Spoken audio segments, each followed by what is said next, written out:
Hello drama lovers, welcome to the drama site. మనం మన ఛానల్లో మై డెస్క్ మేట్ అనే Chinese high school romantic comedy డ్రామాని explain చేసుకుంటున్నాము. మీలో ఎవరైనా ముందు పార్ట్స్ని మిస్ అయి ఉంటే లింక్స్ని డిస్క్రిప్షన్లో ఉంచుతాను, లేదంటే మన ఛానల్లోకి వెళ్ళి చూడండి.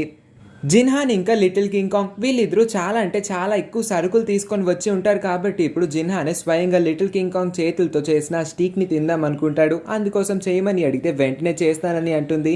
మరొక వైపు షెన్జే కూడా రెండు పెద్ద పెద్ద చేపల్ని తీసుకుని వస్తాడు. ఆ రెండు చేపలు తినడం అంటే అది అసాధ్యం కాబట్టి ఒక చేపని వదిలేద్దాం అనుకుంటాడు. ఒక చేపని పట్టుకునే లోపు అది మాత్రం చేయి జారిపోతుంది. షెన్జెన్ భయపెట్టేస్తుంది. రెండోసారి లాగితే ఏమో కింద పడిపోతుంది. దాన్ని ఎత్తి ఎత్తి చివరికి ఆ రెండు చేపల్ని ఒకే బేసిన్లో అయితే వేయగలుగుతాడు. ఈ రెండింటితో కర్రీ ఎలా చేసుకోవాలో అతనికి మాత్రం అస్సలు రాదు. కాబట్టి తన ఇద్దరు ఫ్రెండ్స్ ని పిలిపిస్తాడు. వాళ్ళకన్నా ఏమన్నా వస్తుందా అంటే వాళ్ళిద్దరికి అస్సలు రాదు. ఆ తర్వాత అసలు ఇప్పటి వరకు జరిగిన స్టోరీ మొత్తం షెన్జే వాళ్ళిద్దరికి మింగ్ డింగ్ కి ఎక్స్ప్లెయిన్ చేస్తూ ఉంటే వాళ్ళు షాక్ అయిపోతారు. అంటే లిటిల్ కింగ్ కాంగ్ ఇంకా జిన్హాన్ వాళ్ళిద్దరు నైబర్స్. ఇప్పుడు నేను కూడా ఈ ఇంట్లోకి మారిపోయాను. సో ఇప్పుడు అల్టిమేట్ గా మేము ముగ్గురం కూడా నైబర్స్ అని అనగానే వాళ్ళిద్దరు షాక్ అయిపోతారు. నిజంగానా? అవునా? అసలు ఈ విషయం మాకు ఇప్పటి వరకు తెలియదే అని అంటే అందుకే కదా ఇక్కడికి పిలిపించింది అని వాళ్ళ ముగ్గురు అలా మాట్లాడుకుంటూ ఉంటారు. ఇంకొక వైపు లిటిల్ కింగ్ కాంగ్ తన కోసం స్టీక్ అయితే చేసేస్తుంది. ఈ లోపే వాళ్ళ మమ్మీ కాల్ చేసి, ఈ మధ్య అసలు నువ్వు ఎక్కడికి వెళ్తున్నావు? ఫుడ్ తినడానికి కూడా సరైన టైంకి రావట్లేదు, చదువుకుంటున్నావా ఇంకేమైనా చేస్తున్నావా? వెంటనే ఇవాళ నువ్వు డిన్నర్ తినడానికి వస్తావా రావా అని అడిగితే లేదమ్మా నేను రాను, నేను ఇక్కడ చదువుకోవాలి, నేను ఇక్కడే ఫుడ్ తినేస్తానులే, నా కోసం వెయిట్ చేయొద్దు అని అనగానే వాళ్ళ మమ్మీ డాడీ హ్యాపీగా అయితే తను ఇవాళ మనల్ని డిస్టర్బ్ చేయడానికి ఉండదు, మన రొమాన్స్ మనం చేసుకోవచ్చని ఓపెన్ గానే అనేస్తారు. ఆ మాటలన్నీ వింటున్న జిన్హాన్ తెగ మురిసిపోతూ నవ్వుకుంటూ ఉంటాడు. జిన్హాన్ ఇంకా లిటిల్ కింగ్ కాంగ్ అంత క్లోజ్గా కూర్చొని వాళ్ళిద్దరు సరదాగా మాట్లాడుకోవడం వీళ్ళ ముగ్గురికి నచ్చదు. కాబట్టి వీళ్ళ ముగ్గురు వాళ్ళిద్దరిని డిస్టర్బ్ చేసేలా ఒక ప్లాన్ వేద్దాం అనుకుంటారు. ఈ ఐడియా డింగ్ ఇస్తాడు కాబట్టి వాడిని పొగుడుతూ షెన్జే ఐడియాని ఇంప్లిమెంట్ చేయడానికి రెడీ అవుతాడు.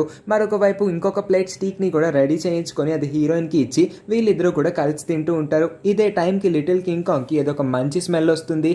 ఆ స్మెల్ ఎటు నుంచి వస్తుందా అని కర్టెన్స్ అన్ని ఓపెన్ చేసి చూస్తే బయట షెన్జే ఇంకా వాళ్ళ ఫ్రెండ్స్ అందరూ కూర్చొని బార్బిక్యూ చికెన్ అన్నిటిని ఫ్రై చేస్తూ ఉంటారు. ఆ స్మెల్ గుమగుమలన్నీ పై వరకు వచ్చేసరికి లిటిల్ కింగ్ కాంగ్ కి పరిగెత్తుకుంటూ అక్కడికి వెళ్ళిపోవాలని ఉంటుంది. కానీ ఆల్రెడీ జిన్హాన్ తో కలిసి కూర్చొని తినడం కూడా స్టార్ట్ చేసేసింది. జిన్హాన్ నువ్వు కూడా వస్తావా అని అడిగితే లేదు, నాకు ఆ స్మోక్ అంటే అస్సలు పడదు, నేను అక్కడికి రాలేను, జలుబు కూడా చేసేస్తుందేమో అని అనగానే జిన్హాన్ కోసం తను కూడా ఇక్కడే కూర్చొని జిన్హాన్ తోనే తిందాం అనుకుంటుంది. అందుకోసమే తన ఫేవరెట్ ఫుడ్ ని కూడా పక్కన పెట్టి షెన్జే నేను నీతో రాలేను, నేను జిన్హాన్ తోనే తింటాను అని కర్టెన్స్ ని మూసేస్తుంది. షెన్జేకి ఘోరమైన అవమానం జరగడంతో ఇలా కాదు ఇంకొక మంచి ప్లాన్ వేయాలి. Little king Kong favourite food పెట్టినా సరే ఆమె అట్రాక్ట్ అవ్వలేదంటే ఈ ఫుడ్ ని మనమే తినేద్దాం, ఇంకేం చేస్తాం అనుకుంటారు. కానీ అదే టైంకి ఉరుములు ఉరుముతాయి. వీళ్ళకి భయం వేసేస్తుంది. ఇంకేం చేయలేక సగం వేపిన ఆ ఫుడ్ ని మొత్తం తీసుకొచ్చి వాళ్ళ ఇంటి డస్ట్బిన్ లో వేసుకుంటారు. కానీ ఆల్రెడీ ఆ డస్ట్బిన్ లో కొన్ని పేపర్స్ ఉంటాయి. వీళ్ళ ముగ్గురు అలసిపోతారు, బాగా ఆకలేస్తుంది, ఎన్ని ప్లాన్లు వేసినా అన్ని ఫ్లాప్ అయిపోతాయి. వాళ్ళు సగం కాల్చిన ఆ బార్బిక్యూ చికెన్ మంట అనేది ఆ పేపర్స్ కి అంటుకొని మంట చెలరేగిపోయి బాగా అంటే బాగా ఎక్కువ స్మోక్ వచ్చేస్తూ ఉంటుంది. ఫైర్ అలారం కూడా మోగుతుంది. ఆ ఫైర్ అలారం ఆ దద్దమ్మలు ఎవరికి వినబడదు, కానీ పైన లిటిల్ కింగ్ కాంగ్ కి వినబడడంతో ఎక్కడో మంటలు అంటుకున్నట్టున్నాయి పద ఎక్కడో చూద్దాము అని చెప్పి ఆ ఫైర్ అలారంని ఫాలో అవుతూ వెళ్తే షెన్జే వాళ్ళ ఇంటి గతి ఇలా అవుతుంది. ఇల్లు మొత్తం నాశనం అయిపోతుంది. వాళ్ళ ముగ్గురు బట్టలన్నీ పాడైపోతాయి, మొత్తం మాసిపోయి ఉంటాయి. వాళ్ళ ఇంటి కిచెన్ కూడా పూర్తిగా చెల్లా చెదురైపోతుంది. తీరా చూస్తే షెన్జే ఇంకా నవ్వుతూనే ఉంటాడు. అసలు ఏం జరిగింది, ఏం చేశారు, ఆ మాత్రం తెలియట్లేదా? ఇంత నిప్పులు వచ్చేంత వరకు మీరు ఎందుకు వెయిట్ చేశారు, నీళ్ళన్నా వేయాల్సింది కదా అని లిటిల్ కింగ్ కాంగ్ అంటుంది. కానీ ప్రస్తుతానికి వాళ్ళ ఇల్లు షెన్జే ఇంటి గతి ఇలా అయ్యింది కాబట్టి తాను ఇవాళ రాత్రికి ఎక్కడ స్టే చేయాలనేది ఇప్పుడు ఒక క్వశ్చన్ మార్క్ అవడంతో మింగ్ డింగ్లేమో షెన్జే ఎలాగోలాగా లిటిల్ కింగ్ కాంగ్ వాళ్ళ ఇంట్లో స్టే చేయడానికి ఒక ప్లాన్ వేద్దాం అనుకుంటారు. కాబట్టి ఒకడేమో మా ఇల్లు ఇరుగ్గా ఉంటుంది, ఇంకొకడేమో మా ఇల్లు చిన్నగా ఉంటుంది, కాబట్టి దానికి మించి మా ఇంట్లో ఫ్యామిలీ మెంబర్స్ చాలా ఎక్కువ మంది ఉంటారు, అందుకోసమే షెన్జేకి ఉండడానికి అక్కడ ప్లేస్ ఉండదు, తన నేల మీద పడుకోవాలని చెప్పంగానే షెన్జే నేను వాళ్ళిద్దరి ఇంటికి వెళ్ళను, అలాంటి ఇరుకు ఇంట్లో నేను ఉండలేను అని చెప్పేస్తాడు. సరే ఇంకా నువ్వు బాధపడకు, ఎలాగో ఇక్కడ ఉండలేవు, మీ ఫ్రెండ్స్ కూడా నేను తీసుకెళ్ళని అంటున్నారు కాబట్టి నువ్వు ఇవాళ మా ఇంట్లో స్టే చేయి అని అంటుంది. షెన్జేకి కావాల్సింది కూడా ఇదే కాబట్టి ఆనందంతో గెంతులేద్దాం అనుకుంటాడు. కానీ ఈ లోపే షాక్ అవుతాడు. ఎందుకంటే జిన్హాన్ నువ్వు ఇవాళ లిటిల్ కింగ్ కాంగ్ వాళ్ళ ఇంటికి ఏం వెళ్ళక్కర్లేదు, మా ఇంటికి రా, మా ఇల్లు చాలా పెద్దగా ఉంటుంది, దానికి మించి మా ఇంట్లో గెస్ట్ హౌస్ కూడా ఉంటుంది కాబట్టి నీకు పర్ఫెక్ట్ గా ఉంటుంది. సో లిటిల్ కింగ్ కాంగ్ ని ఎందుకు డిస్టర్బ్ చేయడం, మా ఇంటికే వచ్చాయని అంటాడు. షెన్జేకి కోపం వచ్చేస్తుంది. నేనేంటి మీ ఇంటికి రావడం ఏంటి, నేను చచ్చినా అసలు మీ ఇంటికి రాను అని అంటాడు. నీకు ఇంకా వేరే గతేమీ లేదు, లిటిల్ కింగ్ కాంగ్ వాళ్ళ ఇంటికి వెళ్తే వాళ్ళ పేరెంట్స్ నిన్ను వెంటనే తరిమేసే ఛాన్సెస్ ఉన్నాయి కాబట్టి ఫోన్లే పాపమని ఇన్వైట్ చేస్తున్నాను అని అంటే షెన్జే ఇంకా ఇంకా రెచ్చిపోతూ ఉంటాడు. నేను అసలు నీ ఇంటికి వచ్చే ప్రసక్తే లేదు అని అంటే లిటిల్ కింగ్ కాంగ్ అంటుంది, అసలు ఇవాళ ఇంత రాత్రిపూట నిన్ను నా ఇంటికి తీసుకెళ్ళడం అంత మంచిదేమి కాదు. నువ్వు జిన్హాన్ వాళ్ళ ఇంటికి వెళ్ళడమే కరెక్ట్, అందుకోసం నువ్వు తన ఇంటికే వెళ్ళాలి అని చెప్పి లిటిల్ కింగ్ కాంగ్ అనడంతో తన మాటల్ని కాదనలేక జిన్హాన్ వాళ్ళ ఇంటికే వెళ్తాడు. అక్కడికి వెళ్ళంగానే పక్కనే ఉన్న ఒక టేబుల్ పై తనకి ఆ రోజు జిన్హాన్ ఇచ్చిన బర్త్డే టైంలో గిఫ్ట్ ఇచ్చిన ఆ చైనీస్ రోజ్ ఫ్లవర్స్ కనబడతాయి. ఆ పూల కుండి అక్కడ ఉండింది కానీ ఆ పూల కుండి పక్కనే ఉండాల్సిన ఇంకొక కుండి మాయమవుతుంది. కాబట్టి అంటే ఆ రోజు నా బర్త్డేకి ఇక్కడి నుంచి తీసుకొచ్చి ఒకటి నా మొహన్ కేసు కొట్టావు కదా, కనీసం కొత్తది కూడా కొనుక్కొని తీసుకురాలేదు అని చెప్పి వాళ్ళ ఇంట్లో ఉన్న ప్రతి ఒక్క దాన్ని క్రిటిసైజ్ చేయడం మొదలు పెడతాడు.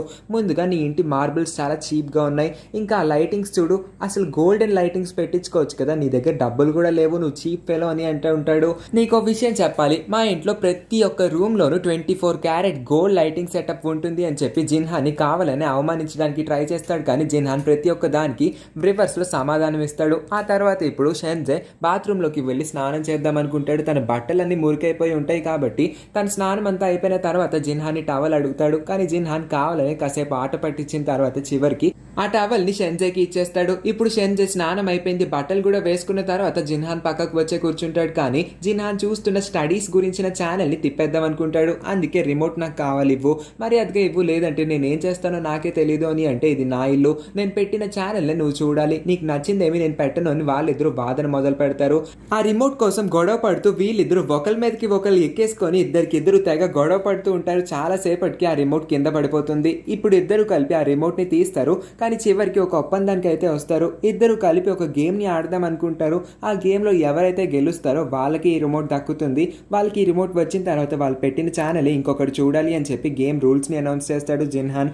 ఇప్పుడు మన ఇద్దరం ర్యాండమ్ గా టీవీలో ఛానల్స్ ని తిప్పుదాం. నువ్వు తిప్పినప్పుడు టీవీలో ఎంతమంది అయితే ఉంటారో దాన్ని కౌంట్ చేసుకొని పక్కన పెట్టుకో. ఆ తర్వాత నేను తిప్పినప్పుడు వచ్చే జనాభాని కూడా కౌంట్ చేస్తాను. మన ఇద్దరం సెలెక్ట్ చేసిన ఏ ఛానల్లో అయితే జనాలు ఎక్కువ మంది ఉంటారో వాళ్ళే విన్నర్, వాళ్ళకే రిమోట్ వస్తుంది అని అంటాడు. ఇలాంటి గేమ్స్ నేను చిన్నప్పుడే ఆడేశానని ముందు షెన్జే టీవీ ఛానల్ని మారుస్తాడు. దానిలో ఇద్దరు ఏదో గొడవ పడుతూ ఉంటారు. ఫస్ట్ ఛాన్స్ అయిపోయింది. షెన్జే సెకండ్ టైం తిప్పితే ఒక న్యూస్ రిపోర్టర్ ఆపకుండా న్యూస్ వాగేస్తూ ఉంటుంది. థర్డ్ టైం తిప్పేసరికి ఒక ఏనుగు పరిగెత్తుకుంటూ టీవీ దగ్గరికి వచ్చేస్తూ ఉంటుంది. ఇప్పుడు నీకు 3 ఛాన్స్లు అయిపోయి నా ఛాన్స్ అని చెప్పి వెంటనే జిన్హాన్ తీసుకొని ఒక నెంబర్ని అయితే నొక్కుతాడు. మరొక క్షణానికి 100 మంది ఇన్వాల్వ్ అయి ఉన్న ఒక మ్యూజిక్ బ్యాండ్ ఆపకుండా మ్యూజిక్ వాయిస్తూ ఉంటారు. షెన్జే షాక్ అయిపోతాడు. అదేంటి, నువ్వు ఫస్ట్ ఛాన్స్ కి ఇంతమంది జనాల్ని ఎలా తెప్పించగలిగావు అని అంటే ఇది నా టీవీ, ఏ ఛానల్లో ఏమేమి వస్తాయో ఆ మాత్రం నాకు తెలీదా అని అంటే అవును, నువ్వే ఒప్పుకున్నావు కాబట్టి నువ్వు ఖచ్చితంగా చీటింగ్ చేసావు, ఈ గేమ్ లో చీటింగ్ చేసావు కాబట్టి ఈ గేమ్ క్యాన్సిల్, నేను నీకు రిమోట్ ఇవ్వను, రిమోట్ నాకే రావాలి, నువ్వు న్యాయంగా ఆడలేవు అని వాదిస్తూ ఉంటే నేను న్యాయంగానే ఆడాను, ఈ రూల్ గురించి మనం ముందే డిస్కస్ చేయలేదు కదా అని వీళ్ళిద్దరూ ఆపకుండా గొడవ పడుతూ ఉంటారు. కానీ ఈ లోపే షెన్జే పొట్టలో పేగులు అరుస్తూ ఉంటాయి. నాకు బాగా ఆకలేస్తుంది, నువ్వు ఏదైనా వండొచ్చు కదా అని అంటే నాకు ఆకలేయట్లేదు, నేను వండాలనుకోను, నీకు కావస్తే నువ్వు వండుకో అని జిన్హాన్ అంటాడు.